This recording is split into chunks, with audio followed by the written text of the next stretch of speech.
You are tuned in to Kids In the Pit.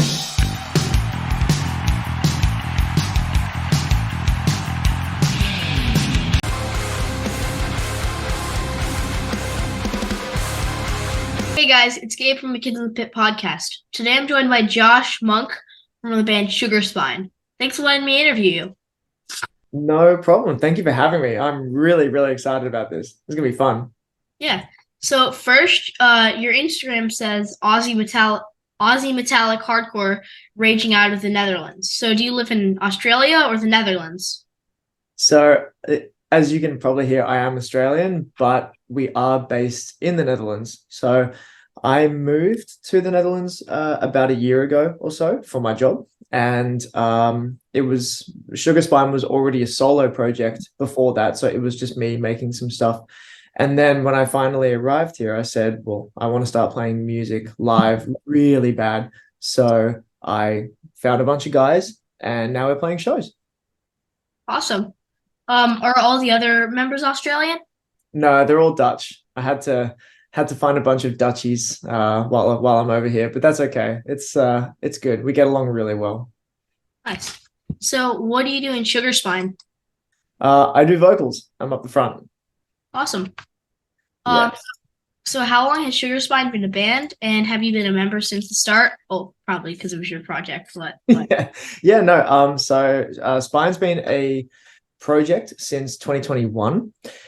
And the way it started was I was actually trying to live in the Netherlands before, and I tried to move here and I tried to get a visa, but the Dutch are very, very strict with their visa policies and they don't like letting a lot of people in. yeah, Unless they have like a specific purpose. And my purpose was that I wanted to live and work here, but that's not enough. You kind of need to already have a job, or you need to already have like a promising thing. And I didn't have that. I said that I just want to work here. I want to kind of live here. And they essentially said, no, you got to go home. And this was during COVID. So I was sent back to Australia during COVID. And when I arrived in Australia, this was during the time that Australia had, what do you call it? A military enforced quarantine.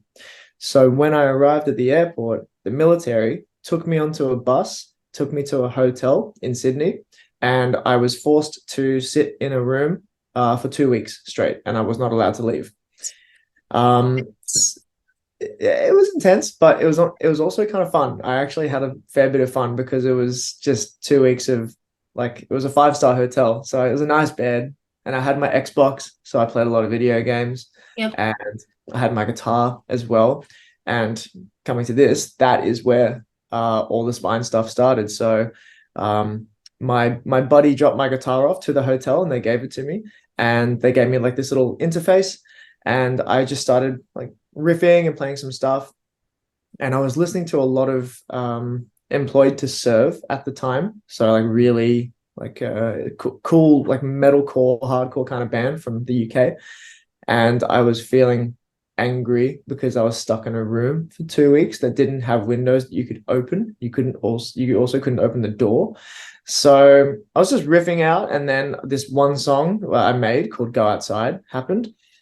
And from then on, so that was probably August 2021 until February this year, it's been a solo project, and I've just been making songs and getting as much traffic on social media as possible. So yeah, that's kind of like a bit of the backstory about the band. Awesome. So I could probably survive in a room like for 2 weeks with a guitar, audio interface, and an Xbox, probably. Yeah, It's like, it was easy. It was great. yeah, it wouldn't be that hard with that. But you also gotta have, well, of course, you have to, of course, you have to have food and water. Yep. Yeah, they didn't starve me. They didn't starve me. They would knock on the door 3 times a day, and when they knocked, I would have to wait. I think it was 10 seconds or 30 seconds, and then I could open the door slightly, grab the food, and then I can close the door again. Oh, so were So you like quarantined in a room for like, yeah, oh wow. because of COVID, yeah, and I wasn't allowed to go outside.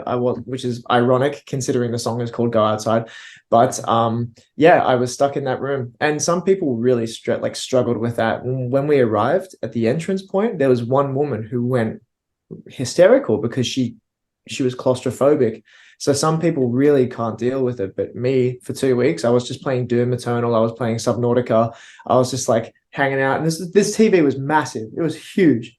And I was just sitting there in bed playing Xbox for nearly 2 weeks and playing music. I was having a really good time. Yeah. So yeah, it could have been worse.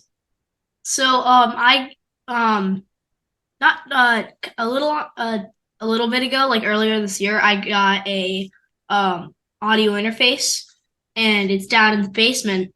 And I like that's where I have like instruments and stuff. I have well, my dad has a drum set, and I'll play that sometimes. Yeah. So I'm not super good at drums, but I can like keep a steady beat. I can play it. Mhm. I also have two basses, and I have a few guitars, and I have a few microphones. No way. And so which what's your thing that you lean to the most? Are you a guitarist, a vocalist, a drummer?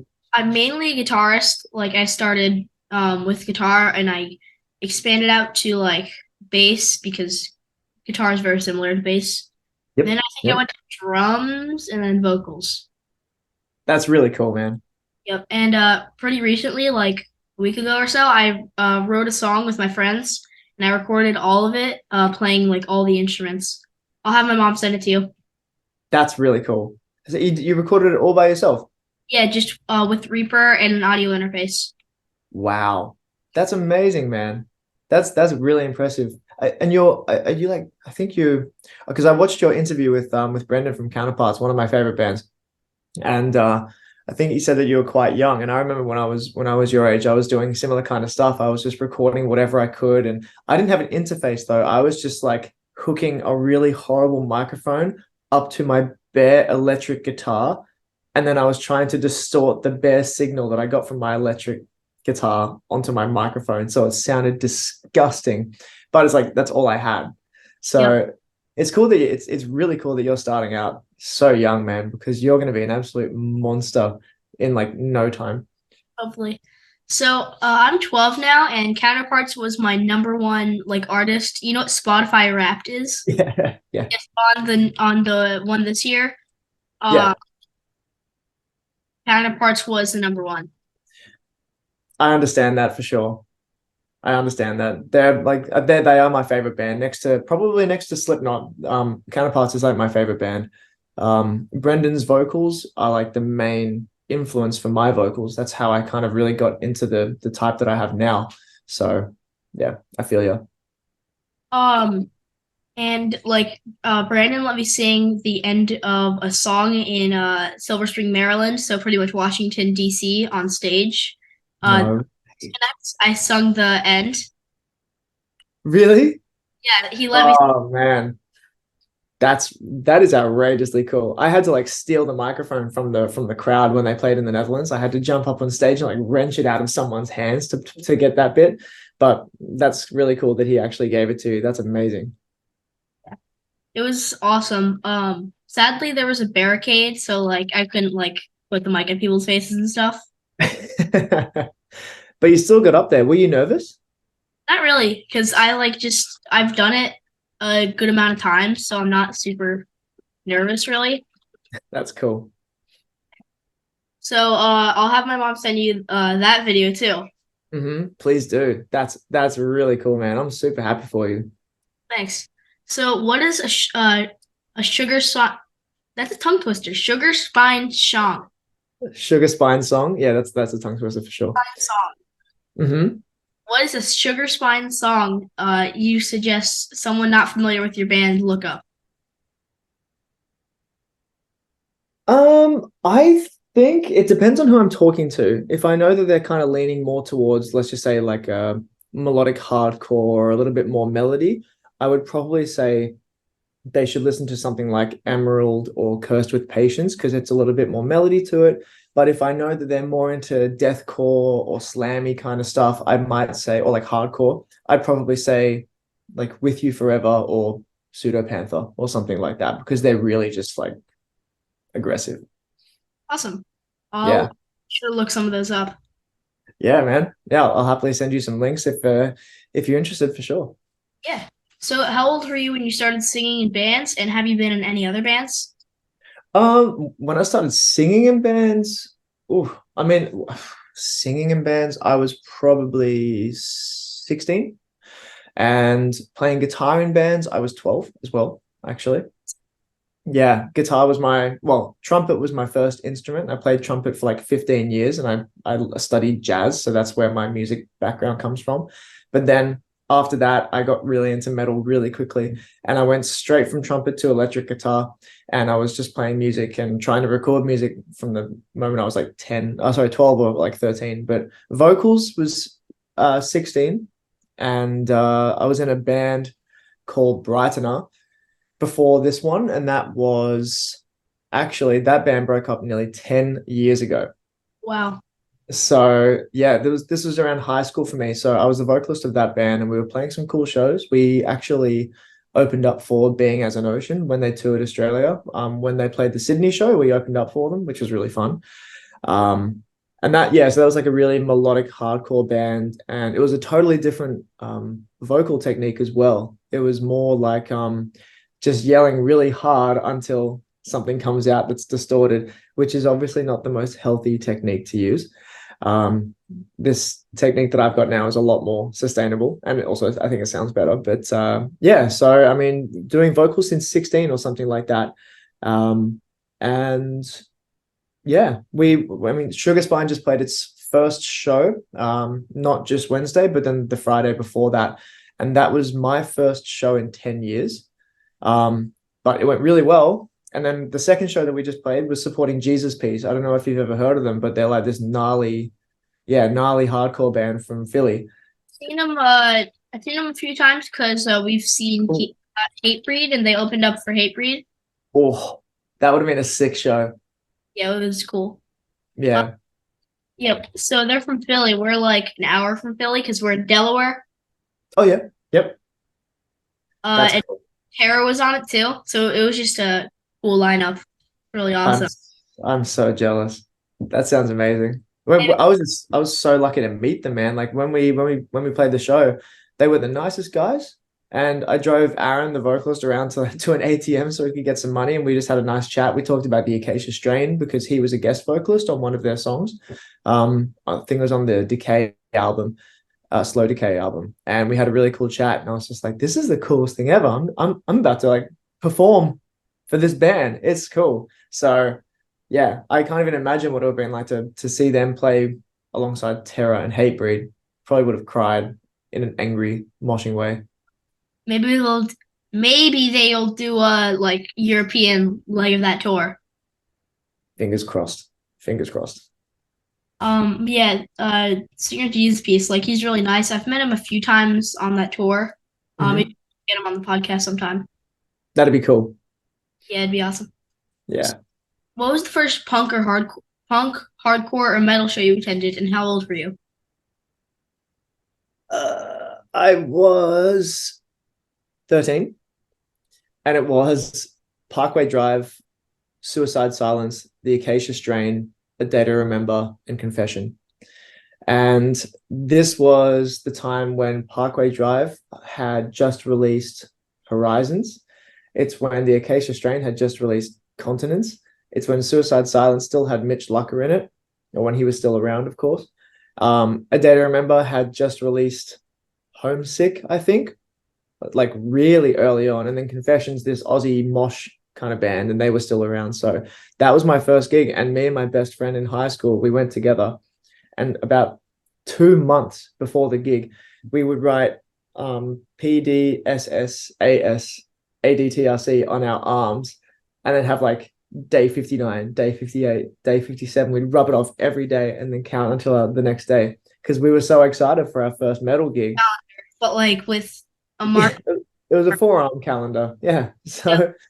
people were like, "What's that?" It's like, no, it's a code. Yep. I've heard of most of those bands, but like I don't really know them because like Mhm. I'm more into like hardcore and like punk and metallic like hardcore. Yeah, cool. Yep. I like some metal, but like that is like not super my genre. It's more like hardcore and punk is my main genre. So yeah, so you're a fan of bands like Tsunami and all the and like that kind of genre, like the super. Kinda. I heard them a little bit. They're not bad, but they're not super my style. I like metallic hardcore is really good. Melodic hardcore is really good. Mhm. Straight edge hardcore is good. There's so many types of hardcore. So what's a band that you really like listening to right now from that genre? Which one that I said? Yeah, fair point. Let's say metallic hardcore. Uh, Probably. I mean, counterparts would probably fall under that. They're like probably both metallic hardcore and like they're Yep. mixed like metallic hardcore, metalcore, and melodic hardcore. I think it depends like what songs. Yeah, 100%. 100%. Yeah, no, that's a good. They're such a good band, and each of their albums they get better and better. I mean, I think like "You're Not You Anymore" is probably going to be my favorite album ever, next to "Iowa" by Slipknot. But I mean, "You're Not You" is pretty perfect. Yep. Yeah. My favorite counterparts album is the new one. That's how we got into them from Oh, the cool.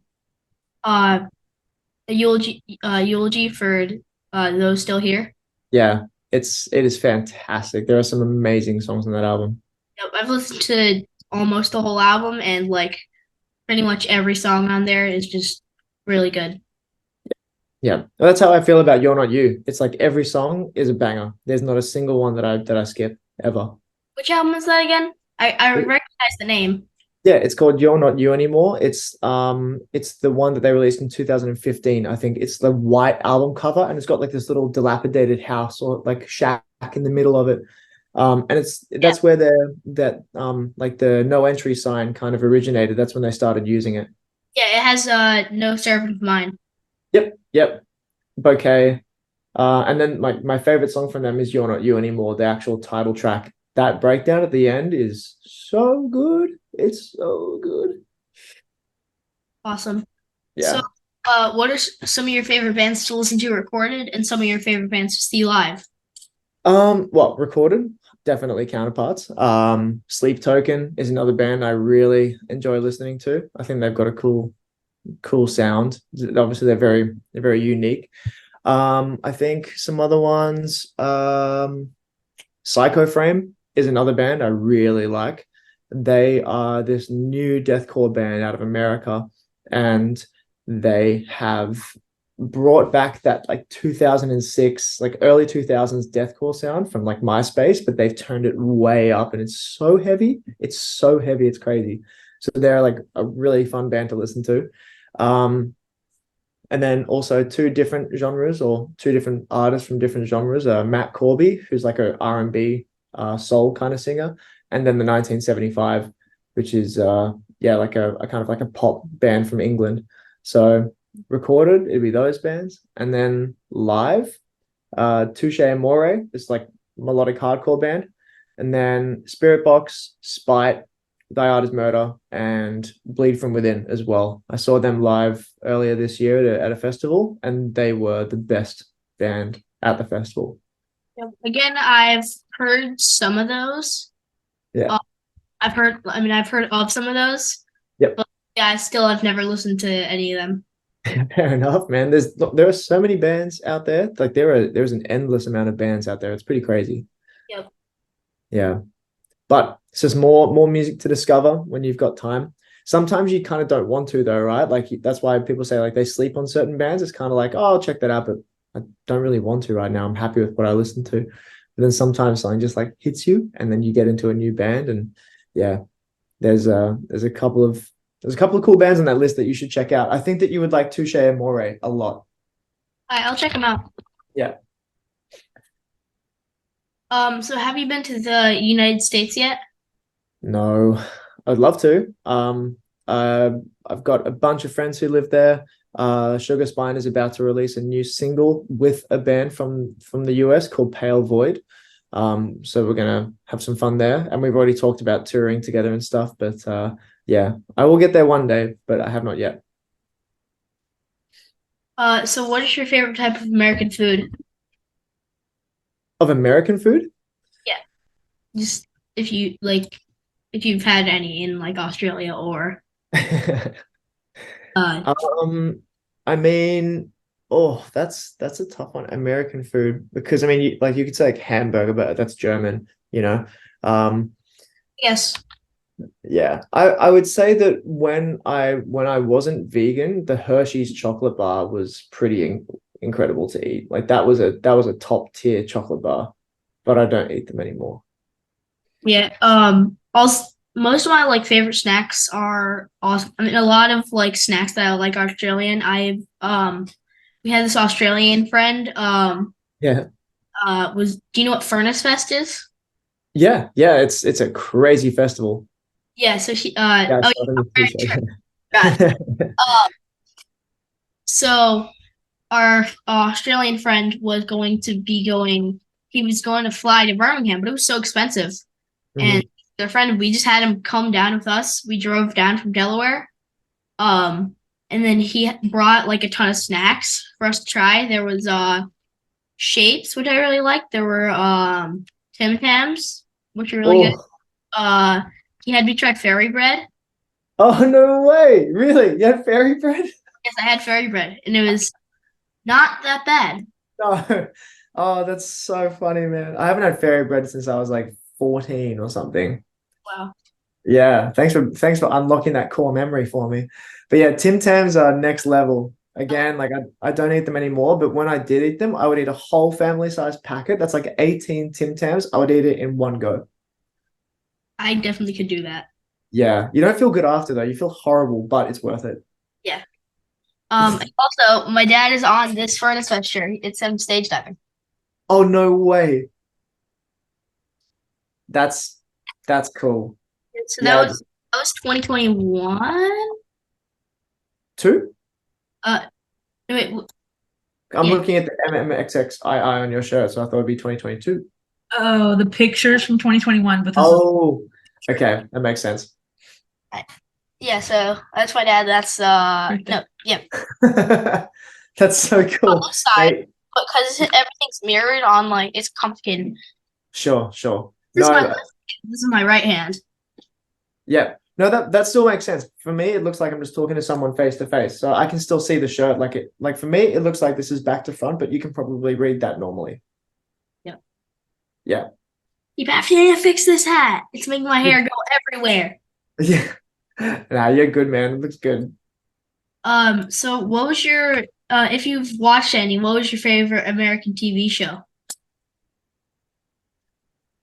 Probably the Hannibal TV series.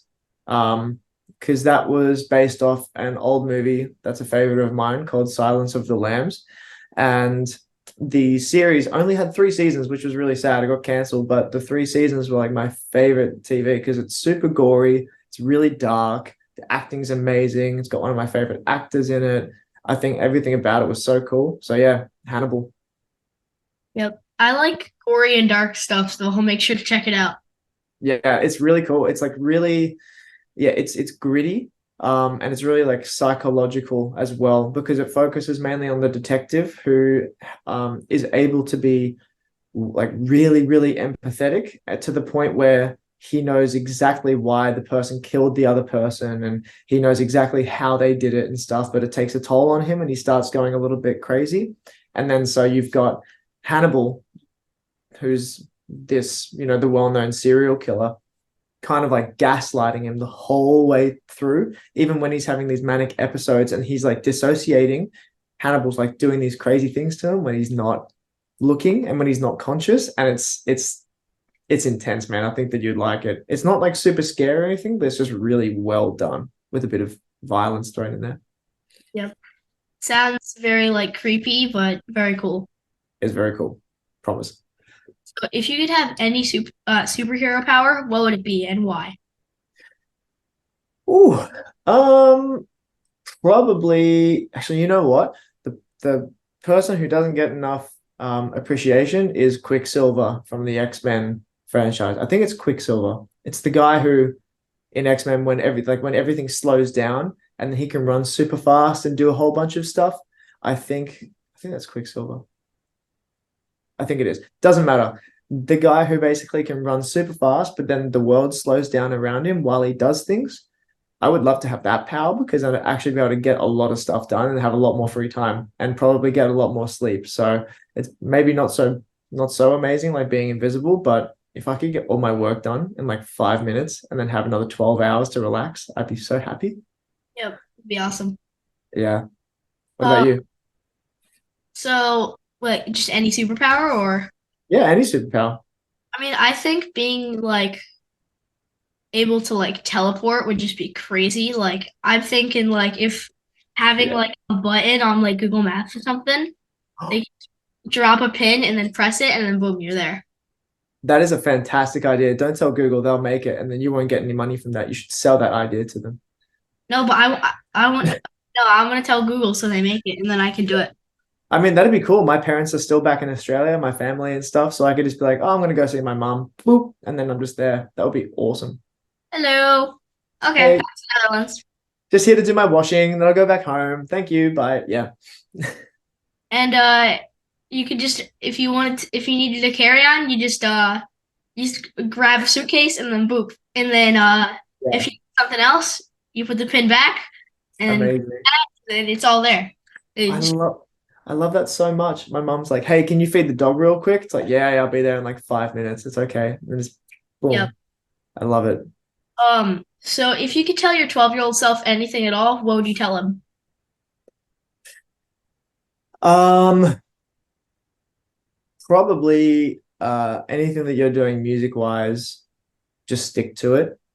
I think I've done a lot of music stuff in my life where I've probably not like followed through with it because I've been worried about work or I've been worried about some sort of like life thing. So whether it was like a relationship or if I was at home or something, maybe like I didn't do more. So maybe I would talk to my 12-year-old self and say, just keep doing this thing because it's going to work out and you're really passionate about it. You will never stop making music. So just keep on grinding on what you actually like doing.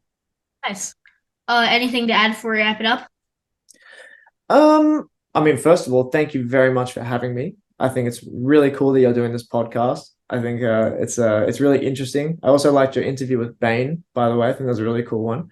Aaron, Aaron Bedard. Yep, yep, Yeah.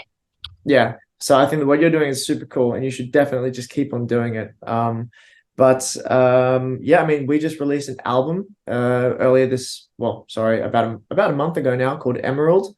So if anyone's listening to this, they should check it out. It sounds like Stick to Your Guns. Sounds a little bit like Straight from the Path, a little bit of Iowa era Slipknot, a little bit of Bleed from Within. So if you're into that kind of stuff, please check it out. And yeah, that's really all, man. Thank you for having me. Nice. So thanks, Josh, for joining me today, and thanks to all of you for watching or listening. Please subscribe to my YouTube channel or follow me on Spotify and other streaming platforms. Until next week, bye. Heck yeah. See you later, mate. Yeah.